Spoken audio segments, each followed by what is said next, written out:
Chris Christie, we just heard Adam Kinzinger talk about fear inside the Republican Party of opposing President Trump right now. But if an impeachment resolution actually comes to the floor, won't many Republicans be hard-pressed to oppose it?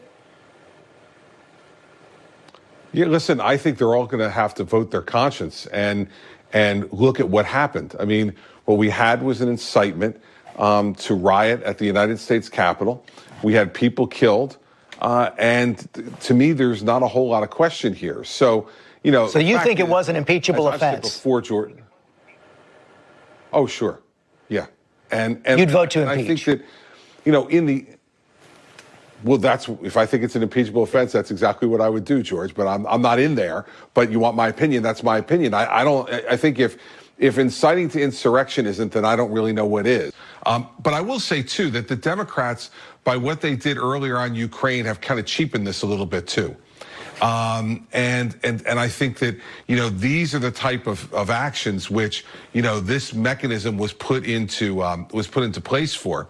And you know, I think a lot of Republicans at this point, I'm sure that Congressman Kinzinger is right that there's some fear someplace, but I haven't heard it this week. What I've heard from fellow Republicans is that they've had enough. And that the president's conduct, quite frankly, since then, has gotten them upset. I mean, it is a national disgrace, George, that the flag at the White House is not at half-staff for that Capitol Hill police officer, Kinnick, who gave his life in protecting one of our institutions of democracy. If we're having a fit of pique, and that's why we're not putting the flag at half-staff, it's just another example of why people think that, you know, these decisions are not being made on the merits. These decisions are being made purely with an idea of what's in my own personal, you know, desire at the moment on the part of the president. And so it's just wrong. On that, are you convinced by the argument that if he tried to self-pardon, that would actually invite a prosecution?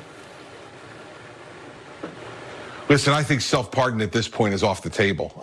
I never thought it was something that was viable anyway, George. As you know, you've asked me about this before on the program. I never thought as a legal matter it was viable, but I think it's completely off the table now. I think if he tried to do something like that now, it would force Congress to act even after he was out of office. And so I'm sure that someone like Pat Cipollone, for instance, who's a smart, wise, tempered guy, I'm sure is trying to give him very strong advice this morning and throughout the next 10 days that this is not something he should go near at all. When you have Chris Christie, the guy who quite literally coached Trump during the debate against Joe Biden, coming out and saying outright that Donald Trump should be impeached for inciting an insurrection, then there really isn't much hope for Trump to appeal to his allies to come to his aid. This comes in the aftermath of an insurrection born directly out of Trump's relentless insistence that the election was stolen from him because of fraud that decidedly did not exist. It wasn't proven in any of the 63 court cases that his campaign and its allies brought forward.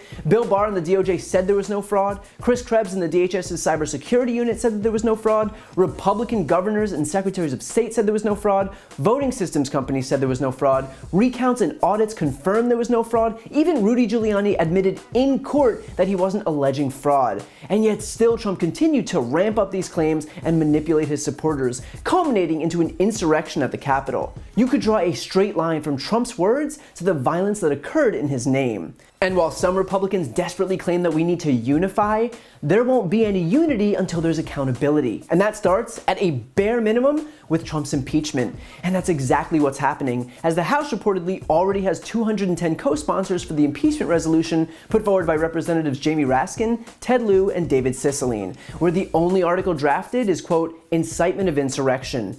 For that resolution to pass, only a simple majority of the House needs to vote for it, which means we're only a single-digit number of lawmakers away from this impeachment being a done deal, if it's not already by the time you watch this. But more important is what happens in the Senate, as only a conviction, which requires 2/3 of the Senate, would mean that they could then vote to bar Trump from ever holding federal office again.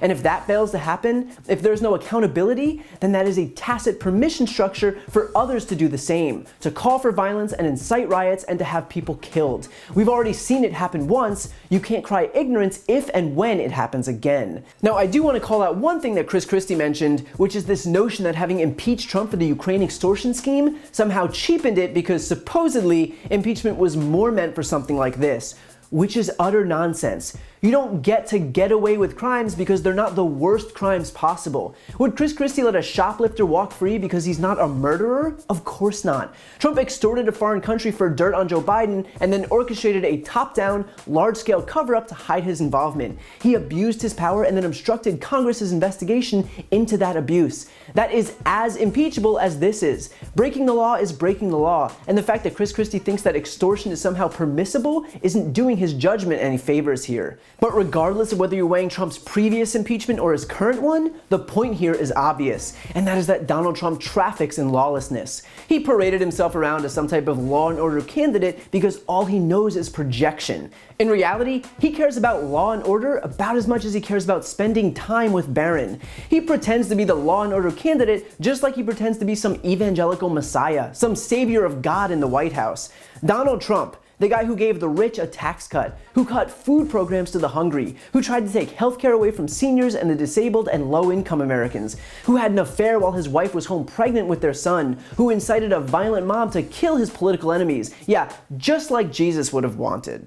The truth is that this impeachment vote will be a test for whether our elected officials in both parties are following their oaths of office or Donald Trump. And because of what we've seen over the past few days, because we have indisputable proof that he incited an armed insurrection that led to the deaths of not only a police officer, but several of his own supporters, we know that you can't support both. You don't get to pretend that a vote against impeachment is still, somehow, abiding by your oath of office. You don't get to pretend that you're defending the Constitution when Section 3 of the 14th Amendment to the U.S. Constitution states that no elected official shall have engaged in insurrection or rebellion against the Constitution. And by virtue of Trump lying to his supporters about a stolen election, summoning them to the Capitol with tweets promising that it'll be, quote, wild, and those very people overtaking the U.S. Capitol for the first time in 219 years, where they were looking to kill both Democrats and Republicans who didn't pledge allegiance to those exact claims about a stolen election, well, that makes it pretty damn clear that Trump incited an insurrection and defied the Constitution. So take a good look at how Congress votes in this upcoming impeachment vote, and you'll know who's defending their oath of office, this country, and our democracy, and you'll also know who's defending a wannabe despot who incited a riot that left at least 5 Americans dead and our Capitol in ruins. This isn't a partisan issue, it's an American one, and this vote to impeach should be the easiest one ever cast by all 435 lawmakers in Congress. While you're here, please check out my podcast, No Lie with Brian Tyler Cohen. I take a deep dive into the top stories of the week, and I also interview major players in the world of politics, like Kamala Harris, Adam Schiff, Nancy Pelosi, Pete Buttigieg, Katie Porter, Al Franken, Cory Booker, Jamie Harrison, Mary Trump, and many more. Again, that's No Lie with Brian Tyler Cohen, available anywhere you listen to podcasts.